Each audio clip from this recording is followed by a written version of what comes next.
So in the previous topic, we looked at the last thing was bivariate analysis for quantitative variables. That was using the methods of correlation and regression analysis. Now we're going to look at bivariate analysis for qualitative variables. And when we've done that, we will have completed bivariate analysis and completed descriptive statistics. So qualitative variables can only be counted and not measured. So instead of using a scatter chart, we can use a different tool, which is a contingency table. And a contingency table looks something like this for a qualitative variable. So let's take a look at these qualitative variables. So there are two qualitative variables. One is employment status, and that is the row headings. The other qualitative variable is level of education, and that's the column headings. So taking a look at employment status has three values. You can be employed, unemployed, or not in the labor force. And level of education has four values. You can be not finished high school, some college education, or a bachelor's degree and more. So the contingency table matches the two variables. So we can see, for instance, in the top left-hand corner, the first count here is 9993. That means 9,993 of the records contained a subject which had not finished high school and was employed. So we're looking at the relationship there between not finished high school and employed. The next, so that's the actual contingencies table, the matching records from each variable. The next thing we want to do is we want to look at the marginal distribution, and the marginal distribution are the totals for the columns and the rows. So we can have a marginal distribution is a frequency distribution of the row or column variable, which is the totals, or it's a relative frequency distribution, which is the percentages. And we've already calculated frequencies before, and we've calculated relative frequencies. So you can see here on the right, we've got the totals for employment status, and that is the frequency distribution for employment status. At the bottom, we've got the totals for level of education, and that is the frequency distribution for level of education. And then we can calculate percentages. So at the right, we have the percentages for employment status, which is the relative frequency distribution, and we have the percentages for level of education, which is the relative frequency distribution. So once we've calculated the contingency table, we also calculate the frequency distribution and the relative frequency distribution. And from there, we can look at the relationship between variables. So from our contingency table, we can then go on to build what's called a conditional distribution. So we want to ask ourselves the question, is a higher level of education associated with a higher likelihood of employed? Remember that we want to look at the relationship between the two variables. So let's take an example here. We can look at the relationship subjectively by looking at some of the figures. So looking at the not finished high school column, you can see that here the employed number about 10,000, whereas the not in labor force number about 20,000. So that's a simple calculation of this total here in the not finished high school column. 10,000 are employed and 20,000 are not in the labor force. That means that the employed are there are half as many employed as there are not in the labor force. Compare that with the next column, high school. You can see that of the total have high school subjects, 34,000 are employed and 30,000 are not in the labor force. That means the employed are more than the not in the labor force category. So there's different distributions there. So therefore we could say that it's much more likely that you're going to be employed if you're in high school than if you've not finished high school. And we can make this more precise by converting each of these numbers into percentages. Normally we calculate the percentages as percentages of row totals or column totals. In this case, we're looking at percentage of column totals. So we convert each number into a percentage of its relative column. And that gives us our contingency table. So taking the not finished high school unemployed, 9993 divided by 31768 gives us 0.315. So that cell is 31% of the total column. Taking the same cell for bachelor's degree, same row, we can see that the employed for bachelor's degree are 43,992 of total bachelor's degree 62,431. So there's 60.613 or 61%. So straight away again, we can make the same comparison. If you've not finished high school, there's a 31% chance of being employed. If you have a bachelor's degree and higher, there's a 61% chance of being employed, which is almost double. So we can see straight away that there's a relationship between the variables. And normally we read the final conditional distribution from table from left to right. That's looking at each row.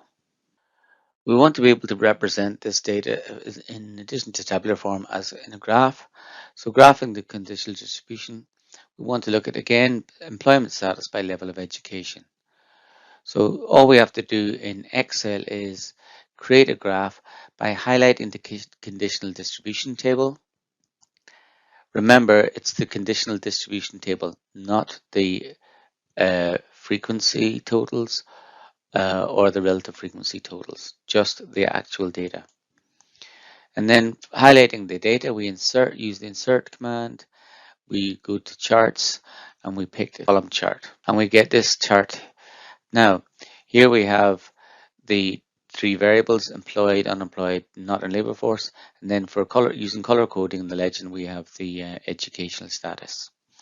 And you can see straight away that if you take employed, the dominant column is bachelor's degree, whereas if you take not in labor force on the right, the dominant column is high school.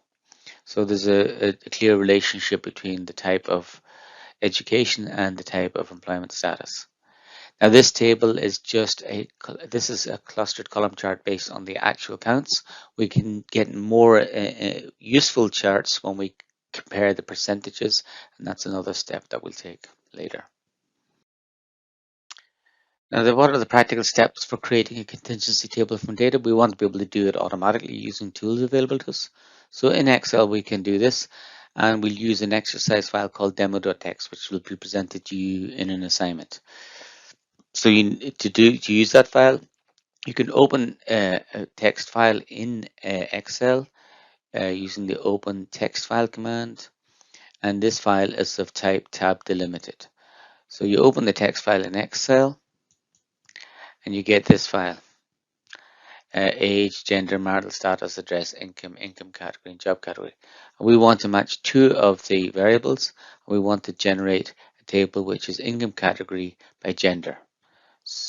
So income category by gender. So we simply we've done this before, we calculate a pivot table. So a pivot table of gender by income category with values will show us the number, will provide a contingency table showing how many subjects of each gender are in each income category. Now what we want to do is we want to create a contingency table. That means we want to get percentages of column totals, not just the actual counts. So in the pivot table, you need to set the values to show values as percentage of column total. So that'll be described fully in the exercise. So the default pivot table just generates the counts in each box, and we want to convert that into column total percentages. And that's easily done using an Excel pivot table. Likewise, we also wish to create a contingency table in SPSS. And we can do that with the following steps. In this case, you're presented with the demo data as a .save file, an SPSS file. So you open that straightforwardly in SPSS. And again, we go to our old friend, the Analyze menu, and we go to the Descriptive submenu, and we pick the Crosstabs command. So after choosing the Crosstabs command, you have a number of choices. So we want to put the income category variable into rows and the gender variable in columns. So we're doing the exact same thing as we did in the pivot table in Excel. Make sure that the rows are income category and columns are gender. Then we check display clustered bar charts. Make sure that's on. So we want to present the chart as well as the table. And we also want to press the cells button and check column on for percentages. So that gives us our percentages instead of the counts. So we're looking for percentages instead of counts, and we also want to see the chart output. Having done that, you then you continue by pressing OK to run the crosstab. And you'll get exactly the same output as you got in Excel. Here we have the SPSS outputs. On the left hand side, you've got the contingency table generated. Gender is the column headings, income category in thousands is the row headings, and you have the column percentages in each cell. So for instance, taking a look at that data, you can see that there's very little difference between females and males. Just take one example there, the under $25 income category. It's 18% for women, 19.5% for male. Take the top income category, $75,000 plus. It's 25.6% for females and 26.5% for males. So we're getting some useful information about the relationship between gender and income category straight away. On the right hand side, you can see the bar chart for that, where you can see that the columns for male and female for each income category, they're very similar.